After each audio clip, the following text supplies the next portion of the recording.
probably be doing it, as part of one of our education nights sometime next year again. So bear with us as we go through this. My name is Jim Charnon. I'm with RLAMPS. For those of you who don't know who RLAMPS is, it's the Racine Lighthouse Maritime Preservation Society. And to further qualify that, that's a trade name, because we really are the Friends of Wind Point Lighthouse. We're a nonprofit 501c3 organization that we go under the trade name of Racine Preservation, Racine Lighthouse and Maritime Preservation Society, RLAMPS. We used to do a lot of work at the lighthouse, but now we've expanded and we're going all over, southeastern Wisconsin in terms of, what we're going to be digging into. So that's who we really are. Most people are familiar with this place, Wind Point Lighthouse. It's an icon for Racine. It draws tourists into Racine from all over the world, and I can attest to that myself because I've been there when people have been coming in from Europe and everything, signing works. It's a real gem for the city of Racine. A lot of people don't realize how many different lights there were in Racine, whether it was a lighthouse or a pier light or whatever. And tonight, we're not going to talk about all of these lighthouses tonight. We're going to talk about the only two harbor lighthouses that there were in Racine, technically speaking. And one of them is this, the first lighthouse, that was standing right here, or about right here, back in 1839 when it was built. And the other one we're going to talk about is this guy, down here, which was the Racine Harbor Light. And that has quite a history to it in itself. So, all of the other pictures up here are different, lights or pier headlights that existed in Racine at one time. Some of them are actually the same ones. For instance, this one that was one time on the South Pier is actually this one, which is still out there, is Big Red. So, things had moved around over the years as the harbor and lights were being developed. And so, this is what we're going to try to cover tonight. We're going to try to cover what drove Racine's need for a lighthouse and a harbor. We're going to talk about the first and second lighthouses in Racine, where they were, how they came about. We're going to look at flow of Root River in the early 1800s. It's very interesting to see where Root River really was back in the early 1800s. And then we're going to talk about why a harbor was needed in the process of developing the harbor. And my co-host here, Bob Jaeck, who's also a member of RLAMPS, is going to talk about things other than the lighthouse. I'm going to talk about the lighthouses. He's going to talk about harbor development, flow of the river, and one other thing that he's going to start out with is this guy, the Racine Reef. That's the thing that's out here with that little white thing that's crumbling out there.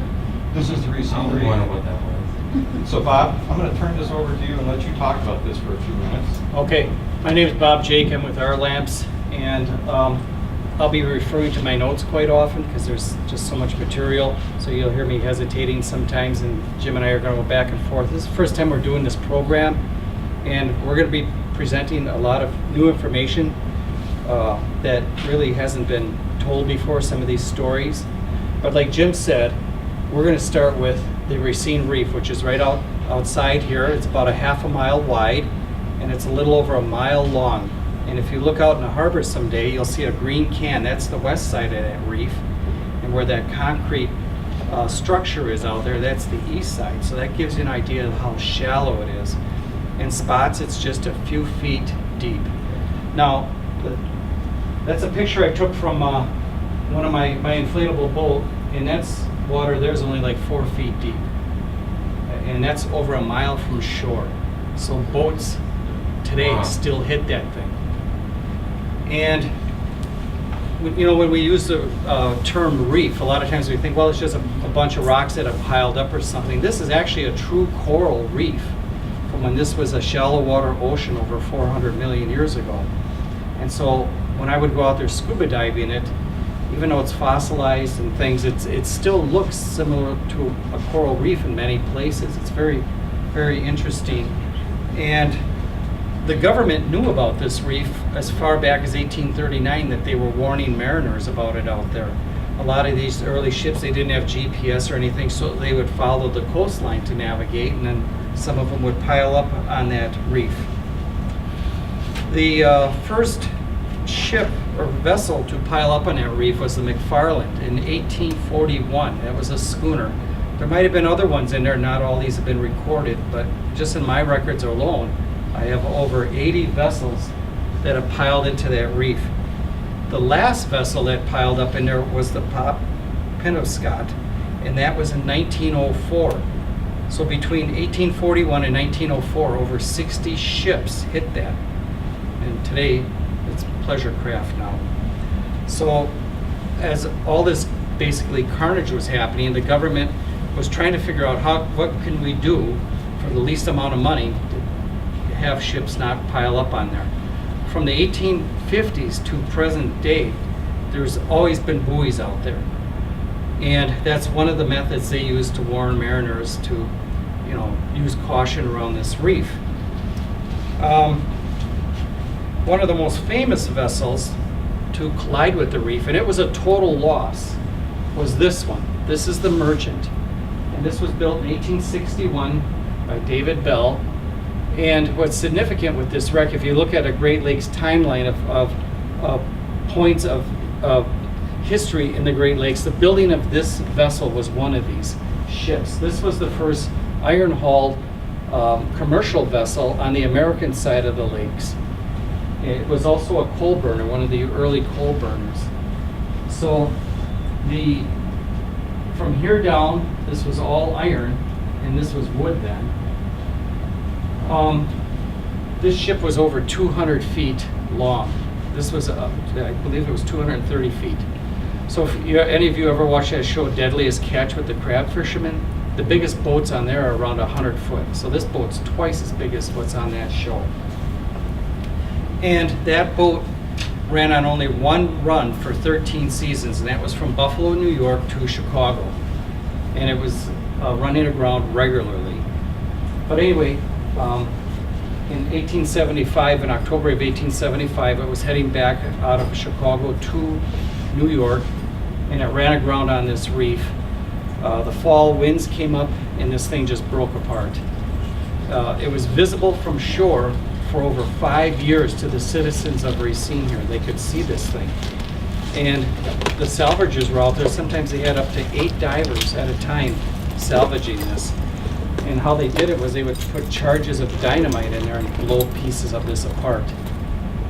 The engine was taken out a year or two after it was destroyed on the reef and put in the A.L. Hopkins, and that one sank up in Lake Superior. So the engine of this vessel is in Lake Superior somewhere.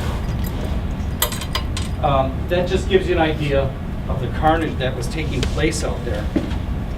The reason we brought up the reef is that reef out there and all this going on was the driving factor in how pretty much all these lights were placed around Racine. They were, a lot of them placed to warn vessels away from the reef. Our first light we're going to talk about tonight is the river light, and that one was stationed about where we are here, probably that way over there a little bit. It was on the bluff, right about here, and so where we are, these bluffs were right over in this area here, and then this is built out into Pershing Park here. So this thing was way up on the bluff. We got the next picture, Bob. We've got the picture. But we'll get to that in a minute. Sure. Okay. This is a timeline that we put together. Now we're not going to go through each piece of this, and these are nowhere near all of the high points, from 1839, to 1872. But these are some key points along that continuum about, when the lighthouse was actually built, when they selected the site, where some money came from, when they started harbor development, etc. And so it's a look at how things, evolved all the way up until April of 1876 when the Root River Lighthouse actually was demolished. But before that, before it was demolished, the light was taken off of it and moved to the second lighthouse we're going to talk about, the Racine Harbor Light. So, in looking at Racine's first lighthouse, these are the drawings that we have found about how that lighthouse looked. These are the drawings that were used to construct that diorama over there. And it's somewhat to scale, as best as you could, with the drawings that we had. This was the original configuration. The light, the walls on the bottom were 2.5 feet thick. At the top, they were 2 feet thick. The light consisted of 10 lamps on a rotating base that flashed every 90 seconds. And here's, okay, I'm talking about this already. The original light was made up of 10 rotating lamps. We'll look at that. Amariah Stibbons was the first keeper, who was also, he did something. He was one of the first keepers of the first hotel here in Racine. And then in 1858, the tower was modified and a new lens was put in, a fifth order Fresnel lens. That is not the 1858 model, that's the 1839 model over there. The lamp on the left there is similar to what was used. There's some confusion, and depending on what book you're looking at or what document you're reading, there's a lot of inconsistencies about the early construction and lamps that were used. They're both oil lamps, but you can picture 10 of these on a rotating base going around and flashing a light every 90 seconds. Somebody had to keep those things filled with oil. So, and we don't know, we have not been able to come across anything that told us how often that they had to fill them, if the rotation was manual, or if it was done with weights, like typically was done, like Wind Point was done, in the early years. This was another configuration of a similar lamp. It was called a Lewis lamp. And about the only difference is it had this colored glass in front of it so that they could change the color of the light. But it operated basically on the same principle. So, we think this is it. We don't know for sure. There's nothing that actually says it one way or the other.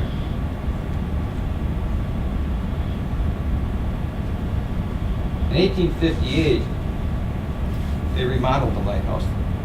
The original lighthouse was found to be too low and the light wasn't bright enough.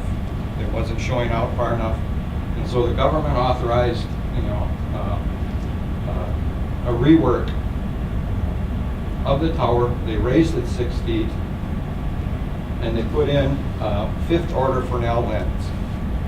Now, I don't know if everybody's familiar with a Fresnel lens or not, but it's the type of lens that typically would go into a lighthouse. There still are lighthouses on the Great Lakes that have a Fresnel lens in them. Kena Island up in Door County still has a Fresnel lens in it. The one that was at Wind Point is down in the town hall, right now as they call it, big one. But they put in a fifth order light there. And so this is what a Fresnel lens may have looked like. This is a fifth order lens, about 21 inches high, about 14 inches wide. It may not have been that same shape because there were multiple shapes that they used, for the same order lens. But that's pretty much what it was. It kind of looks like a beer keg. That's what we kind of looked at it, the other day and said, yeah, that looks like a beer keg. But that's the light. And I don't have the picture with me, but they have a lamp inside of that. And the light that comes off that lamp is being reflected off of different pieces of glass at different angles in there, and that's what's directing the beam out. Very intricate. So, this is the only known picture of the remaining part of the original lighthouse that stood here. And this is probably in the late 1850s, 1860s. Because the top is off. 1860s. Yeah. The building stood without the top. The top was taken off, Fresnel lens was taken out, and it was moved over to the Herbert Lighthouse in 1866. And we'll talk about the Herbert Lighthouse, but this is the only known picture of the remaining of that structure that anybody has ever been able to find. And so through a little bit of digital magic, I said, okay, that's probably what it looked like after the reconstruction or the remodeling. You know, when they raised it to 6 feet, you know, they put this Fresnel lens up there, and they kept it like that until 1865, I think, is when they finally took that off and moved it over to the Racine Harbor Light. Okay. Can we leave that one up for a minute, Yeah, Jim? sure. Looking at this photo, we see the lighthouse here, and this is where later on where the harbor entrance is. Well, that's about 7 blocks away. Earlier, before that, the river was about halfway in between there. See, the question would be, why did they put the harbor or Root River Light so far south? Well, its main task was to warn mariners away from that reef, and that's why it was here. And then it let them know that to come into Racine, you've got to come in from the north and be north of that light a ways. So coming into Racine was tricky. You had the obstacle of the reef, and you didn't really have a light to get you to the where the river was spilling into the lake. Eventually, right. Yeah. So that location of that light, again, was for the reef. It's not a harbor lighthouse. Another thing going on back then, too, in the 1830s, was pretty much these lighthouses, these first ones, they were being told where to put them by the U.S. Navy. The Navy was more or less controlling the lakes. We were still having trouble with Britain. And the government and even the people were worried that we were going to have a third war with Britain. So the government thought was that we would go and put lights in and put harbors in so we could put armories in and have these armories ready if there was going to be another war. And then they directed the lighthouse would be commissioners, superintendents, that's the word I'm looking for, to then build these lighthouses. This lighthouse here, this Root River Light, had 9 keepers in its time. It was demolished in 1970, and a few blocks from where it was here, they used the materials, the timber, and some of the bricks to build a house.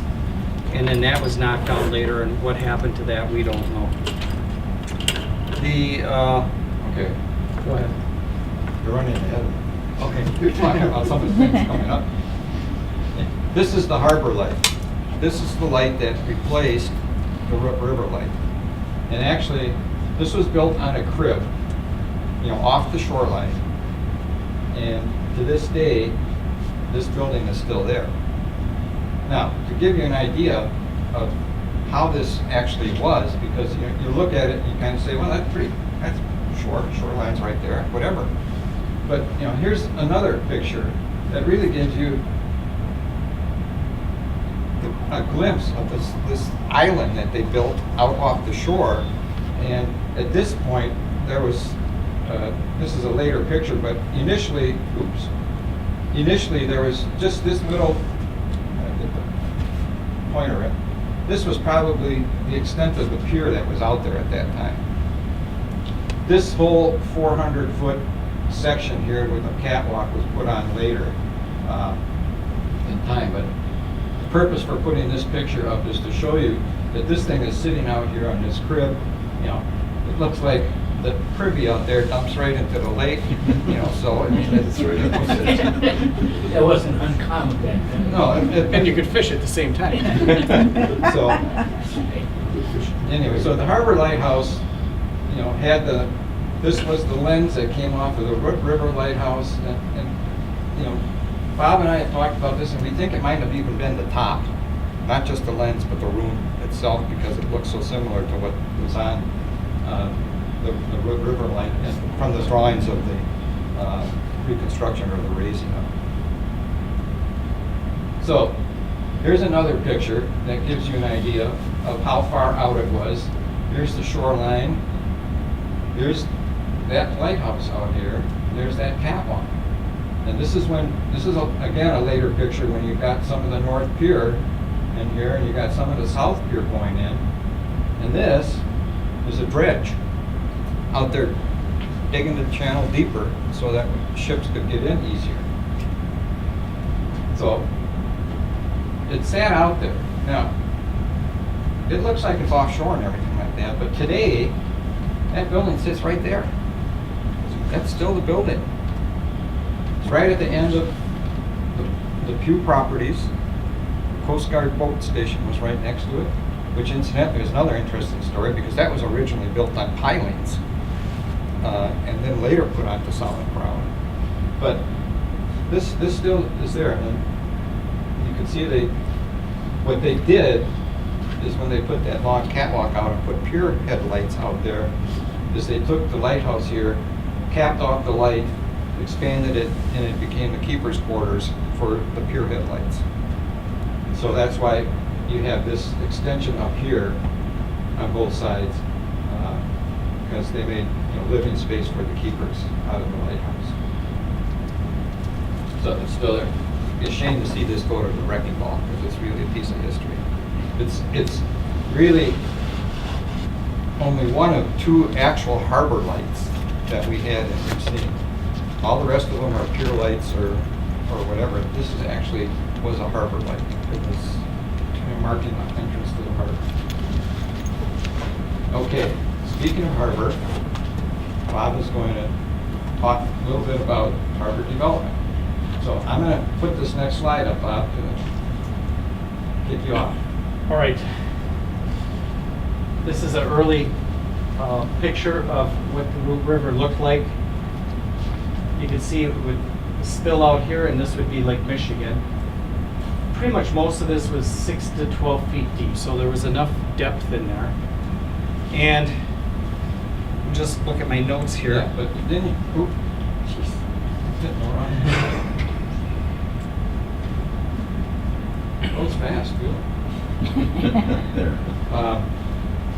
This was all swampland in here. Water was 2 to 4 feet in here, and this was all marshland. And this went back to 3rd and 4th Street at one time. So that was all just muck, so to speak. All right, Bob, sorry. So when the Gilbert Knapp came in here and the village started to grow then in 1835 and onward, they had to offload and unload vessels. So they used a thing called lighters, and these were small boats or small barges. And this here's an ad from A.P. Dutton, 1843. 43. Racine Advocate, 1843. And in here, you can see that he's going to use lighters and boats. So they were shipping out wheat and grain and other things by hand in bags in these little boats, and they would try to get through that channel and push these boats through there and then get out, tie up to the big boats that were anchored out there and then transfer these goods. Well, of course, people were hurt, people were killed, and it was a very inefficient and expensive and dangerous way to do this. And what was happening here then also was the people were starting to move west, and they were making the land more productive, and they were trying to eke out a living. When they came here, the government was promoting immigration, and this immigration came from mostly the East Coast, and they would come into the different cities here, Racine being one of them, and they would offload these people, and the government was promoting them to go in and get these lots. These were usually 160 acre lots, and then they would take the trees out if there wasn't prairie, and they would start farming. They would do oats and wheat. Wheat was the one that they made the money on. So the reason the government was doing this was we didn't have income taxes, and that didn't come until 1913. So they were funding the federal government with selling all this land they had. I mean, millions of acres. And so one thing was balancing out the other thing here. And Should I move on to the next one? hold on a second. This wheat was needed for the East Coast cities. The citizens of Racine wanted a harbor so they could make this more efficient. They could ship it out. Everything was with wagons then, and so it'd be easier to come to Racine than to go to Milwaukee or Chicago, which were the other big ports.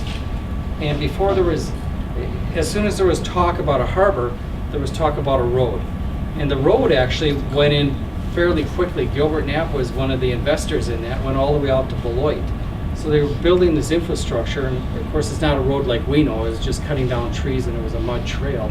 But it allowed them to move goods. And so this was becoming the system, but they needed this harbor. The government needed the harbor, like we said earlier, for the possible war with Britain. So you had a lot of things happening in a very short time here. And here's my list of crops. They were growing barley, beans, rye, oats, buckwheat, and wheat. And in the 1830s in this area, wheat quickly replaced trading and subsistence agriculture. Now they were getting more organized, and they were having something they could sell in large quantity. Go ahead, Jim. You're up. The initial request for government funding was defeated. It went to different cities.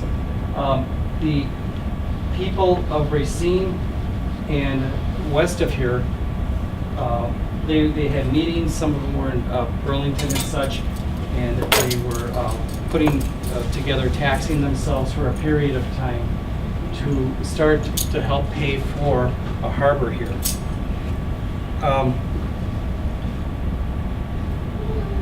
This is a farmer that was writing into the Racine Argus, and he says it costs 1 cent per bushel more to put wheat on a vessel lying out in the lake on scows or piers than it does to use a warehouse with it in a harbor. So right away they're looking at this cost, and they wanted to get these costs down because then that's money in their pocket. In 1843, the money for Racine Harbor went to Chicago and St. Joseph's, Michigan. A harbor meeting was discussed, and there was a county tax placed and passed to help fund this harbor. Already in 1843, they were buying and staging out here large amounts of timber and stone to start building a harbor.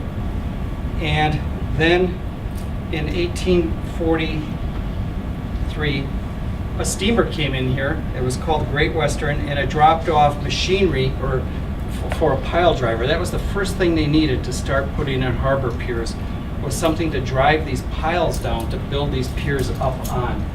And that's what it would look like this. It was a tall structure, and this whole thing that they were using in Racine was run by hand.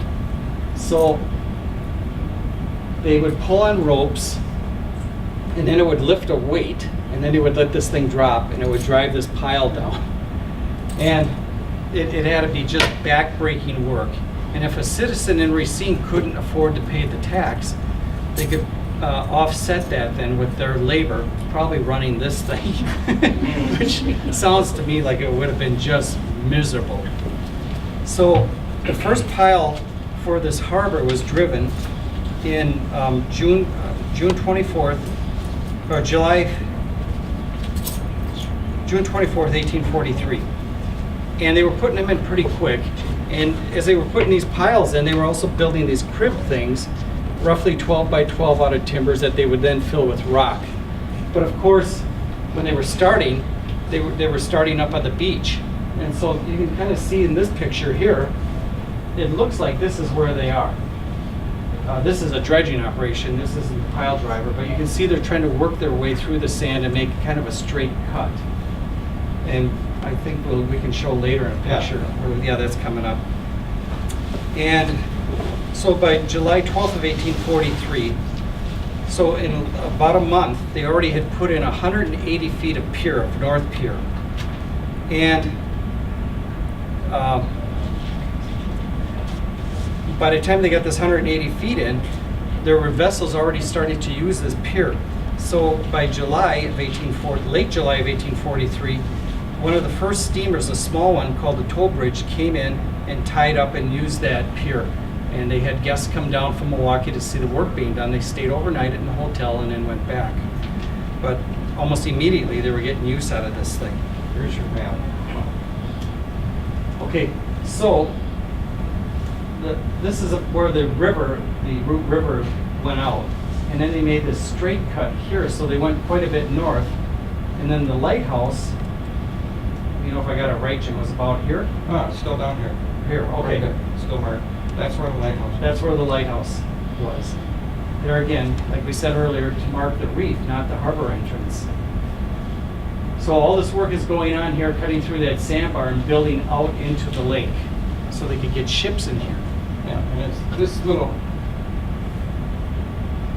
area out here, that's ultimately where that Racine Harbor Light was built on a crib out there. The first vessel then to use the pier for goods was the Samson, and that was August 23rd of 1843. And the second vessel, and this is kind of important, it's the Cleveland came in after the Samson. So here they are out there. Now they have that pile driver. They put it on a scow or a barge, and they're working it from that out into the water, dropping that weight down and putting those piles into the lake bottom to hold that and anchor it, and then build outward. They, over the time, kept running out of money. There was more taxes and things they needed to do that way to keep this moving forward. June 25th of 1844, they finally brought in a dredge and started digging out some of this material. They also, by the end of 1843, they had finished the first section or the first design of the North Pier, and they, toward the end of that year in the fall, then they started building on shore in this sandbar, the South Pier. So then now comes summer of 1844. Now they're going to keep building this South Pier, which is here, and then they're dredging this material out because they're trying to make it that vessels can come in here, steamers. And by July 2nd of 1844, they had the distance between these piers was only 80 feet, and they already had a channel 70 feet wide, 6 feet deep done in here. So they're making progress, and it must have been just a struggle for them with so much manual labor being done. It wasn't done like today. On July 14th of 1844, the harbor was officially opened, even though it wasn't done, and this building continued actually for decades. But the first steamer came in for official business that the entire harbor was open was the Chesapeake. And that was July 14th, 1844.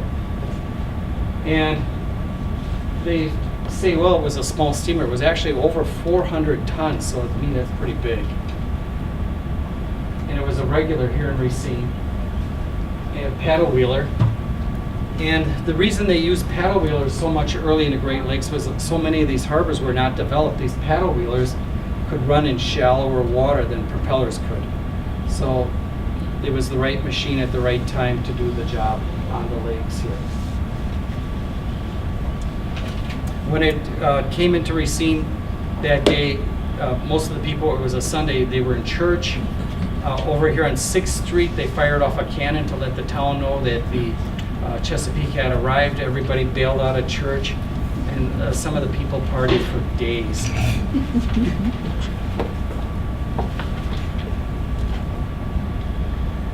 Later, in August of 1844, so just weeks after this, another dredge came in and was being assembled by the people of Racine.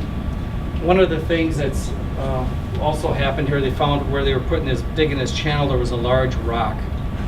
That had to be dealt with, and that was something they were working on. That rock, eventually they drilled into it, 3 holes, loaded it with dynamite and blew it apart.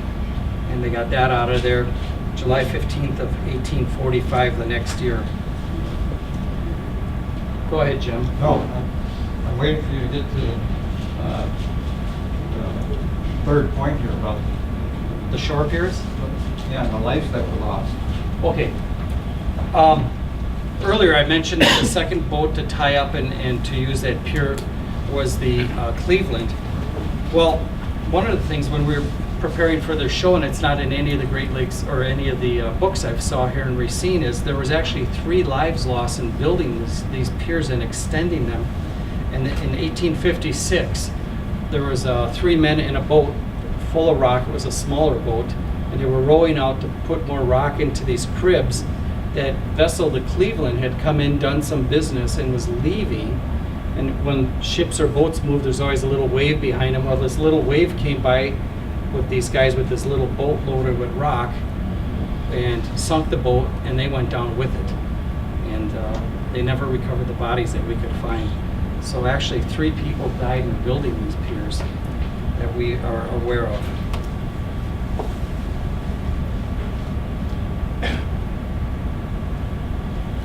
We're jumping to the 1900s here now. Okay. Do you have more that you want to talk about? How are we on time? We're fine, I think. Another thing that they were doing back then, I'll go on it real quick, was Racine here also had 2 large shore piers. And one was off 3rd Street and one was off 4th Street. Go back if you Yeah. want to it. And that was also another thing. The investors that wanted to build these went to the village and said, we want to build these large piers out here. They were very common up and down the Great Lakes, especially Wisconsin here. And the village said, no, you can't build a big pier out there. Well, they went and just did it anyway, and then they built a second one. And so this is one of them. And this is about 400 to 500 feet long. They had tracks on them. Right there is a warehouse. This was later A.P. Dutton bought this. And then he moved that warehouse over to here. But that allowed them, for these steamers, if you brought a steamer in, there were no tugboats around here then. You would have to back out to get out. And there was 8 to 10 warehouses in here, which was good, but navigating in such a, I'll get to you in a moment, navigating such a tight waterway was really dangerous for them. So they really didn't like coming in here sometimes, depending on the wind and that. But they could come up, tie off here if the weather was nice, like what we have today. It's very, very flat out there, no wind. And they could exchange passengers and goods real quick and take off and keep moving and make money. Do you know where Yes? that big rock was that they had to blow up? Where? I don't know where it was, but it had to be somewhere right in here, Oh. I would guess, where the beach was, where the sand was. Because over in here it was 6 to 12 feet deep, and then this here went out to 12 feet deep of water. So it had to be where all that sand was, where they had to remove it. Because when they came up on that, it was quite a surprise for them, and they were really trying to figure out for a long time what to do with this thing and how to get rid of it. The other interesting thing in this diagram here is, when they were extending the harbor, breaking through and extending the harbor, they took all that dirt that was on the bluffs, and they used that to fill in the swamp in the area. And so you can see that this has all been filled in here because the railroad is moving right up in here to these warehouses, coming all the way down here now. So this is a later diagram, but it shows you that the railroad made, inroads right into where the warehouses were in the harbor.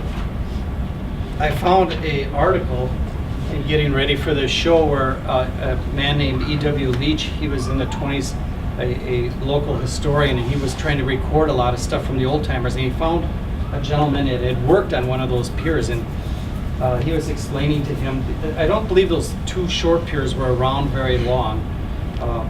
The early 1850s and into the probably middle 1860s. But he was saying that they would serve like an ice cream out on the pier, and then they had a shed out there that they would serve whiskey. And you're not going to believe this, but it said it was 16 cents a gallon. I don't know if I'd be brave enough to even drink any of that. But That was probably still good stuff.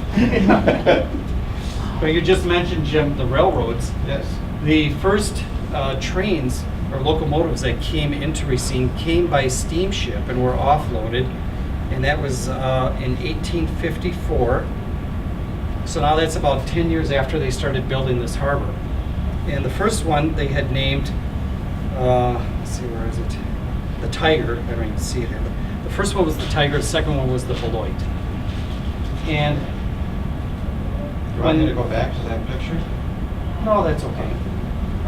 So what was happening out west then, these farmers were starting to grow so much that initially then the harbor, it didn't really affect the shipping out of the harbor with the ships because the railroads were able to ship via train and the ships were able to ship via train, and that went on for a while.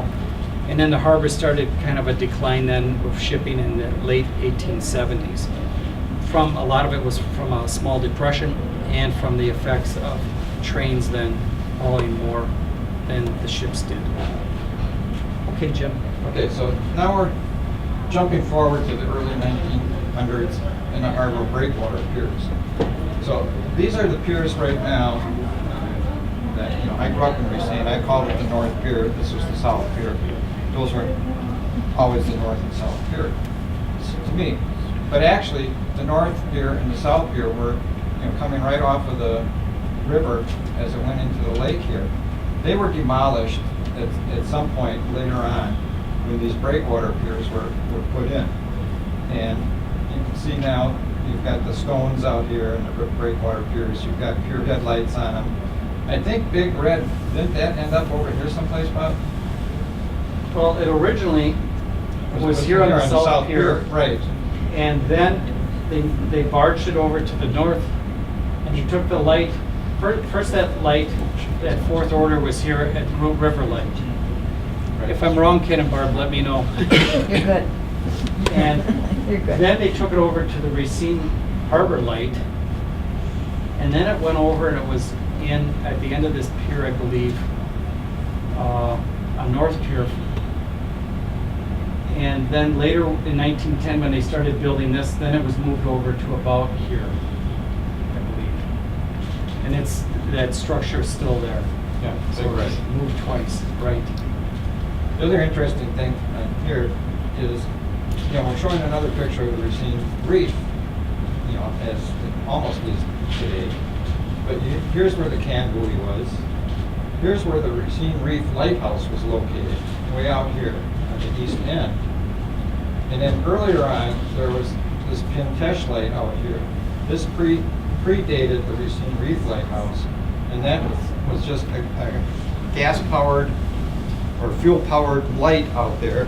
And we had pictures of 3 big tanks on it, and they kept the flame going in that light. But the Coast Guard had to go out there and refill those fuel tanks periodically.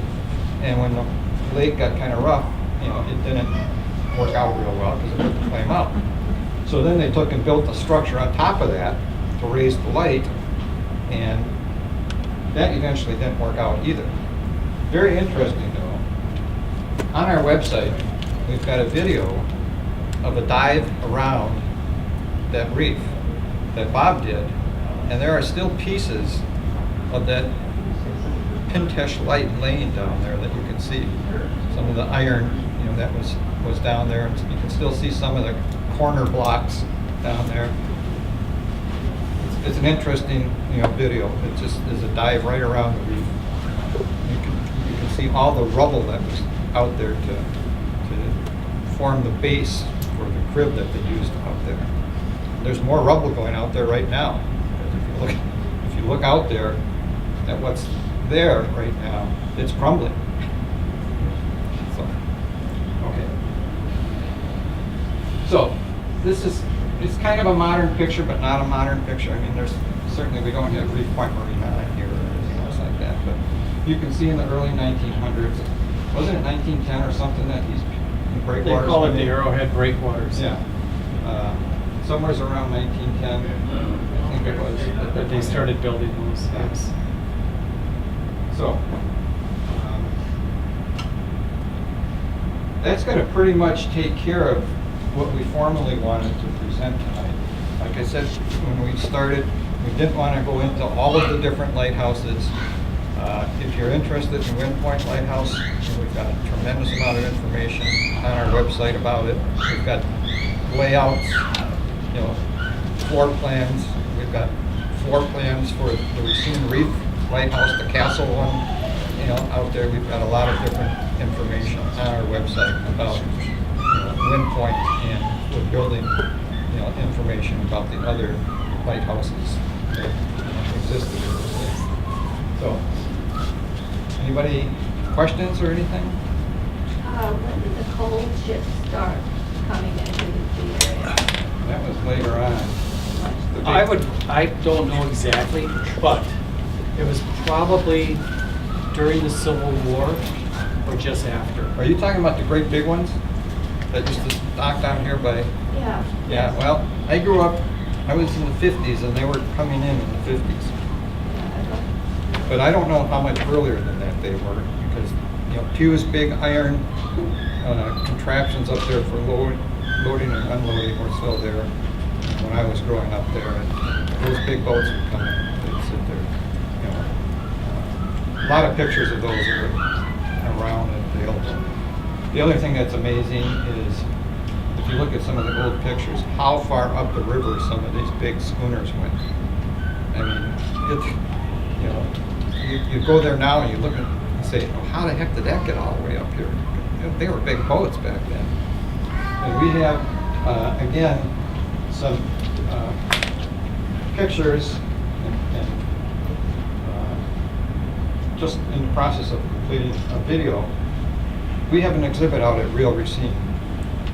There's some artifacts and stuff, and we're building that.